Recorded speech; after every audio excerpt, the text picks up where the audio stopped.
Y bueno, cuando al fin decide estudiar medicina, se gradúa en 1881, se quedó trabajando en la universidad como profesor asociado y se interesó principalmente en realizar investigaciones de fisiología. Sin embargo, por aquella época, pues conoce a Marta, quien se convierte en su esposa, y empiezan a tener problemas económicos. Inclusive él narra que uno de sus tutores le comenta que como investigador, pues realmente no tiene un futuro económico, que si realmente desea progresar y pues que su matrimonio no pase por esas dificultades, necesita dedicarse a la práctica privada. Eso hace que Freud finalmente decida abrir un consultorio y pues por aquella época eran muy comunes los trastornos mentales, en aquella época se conocían como trastornos neuróticos, y es en esos trastornos en los que Freud se especializa. No se consideraba un psiquiatra, pero hizo grandes aportaciones a la psiquiatría con sus primeras investigaciones y con todas las investigaciones que hizo a lo largo de su vida.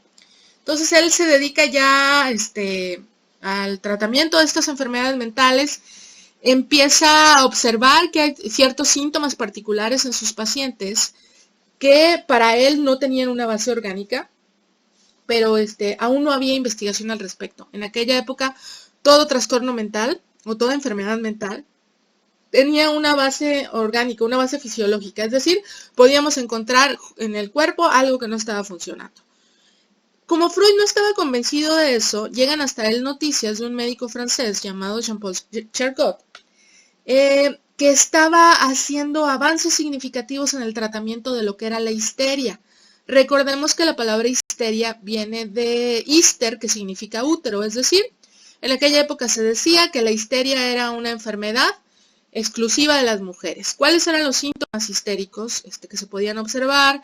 Parálisis, convulsiones, sonambulismo, pérdida de sensibilidad en alguna parte del cuerpo, pérdida de la vista, pérdida del lenguaje, inclusive pérdida de la memoria y alucinaciones también. Entonces, Charcot en Francia estaba haciendo avances, estaba investigando acerca de esto. Freud obtiene una pequeña beca en 1885 para ir a estudiar con este neurólogo francés. Y bueno, lo que descubrió, lo que aprendió con Charcot era que creía que la histeria era un trastorno funcional. Es decir, de pronto había una especie de cicatriz, una especie de daño, cierto acontecimiento traumático lo detonaba o activaba esta cicatriz y era cuando se empezaban a presentar los síntomas. Charcot también mencionó que la histeria podía presentarse en hombres, y esto también fue un gran escándalo en su época. Freud lo volvió a decir y siguió siendo un escándalo. Entonces, ¿qué era lo que hacía Charcot? Mediante hipnosis descubrió que podía sugestionar a individuos sanos para que presentaran síntomas histéricos. Es decir, él podía decirle a una persona completamente sana, cuando despiertes, pues vas a tener paralizada la mitad del cuerpo. Esto sí ocurría, eso lo hemos visto inclusive en algún espectáculo de hipnosis. Entonces Charcot dice, si yo puedo inducir síntomas histéricos, ¿por qué no puedo también utilizar el hipnotismo para curar esos síntomas?